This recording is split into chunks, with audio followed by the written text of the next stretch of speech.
جاي او لسه داخل امريكا وما تعرفش حاجه وما عندكش شهاده وما عندكش اي حاجه، الفيديو ده ليك.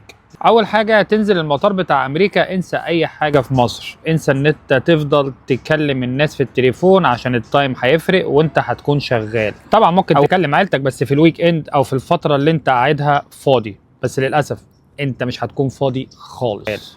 اول ما تنزل امريكا انزل على ولايه يكون فيها عرب كتير، عشان انت ولا معاك انجليزي ولا معاك مهنه ولا عندك اي حاجه. اول حاجه تعملها تدور على شغل على طول، تخش تشتغل عند اي حد اي حاجه. ان شاء الله لو هتعمل حاجات انت ما شفتهاش قبل كده في مصر اشتغل. اوعى تنبهر بالبلد في الاول والمطار والحياه، حياه جميله وكل حاجه، بس انا عايزك ما تنبهرش ان انت تشوف المفرمه اللي انت هتخشها.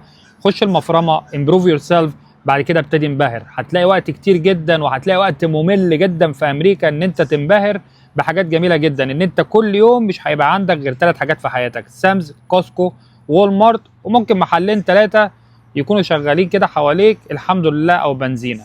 مش هتمشي في حتت كتير قوي غير كل سنه مره، ده لو قدرت تعمل فلوس تسافر في حته. هتروح تشتغل في مطعم او كافيتيريا او اي حاجه محل عربي، بي سايلنت، ما تتكلمش، ما تفتيش، ما تحكيش عن مهاراتك في مصر وحياتك الوهمية في مصر، عشان هنا محدش هيهمه. صاحب البيزنس يهمه ان انت تفتح، تقفل، تسرفز، انت هنا.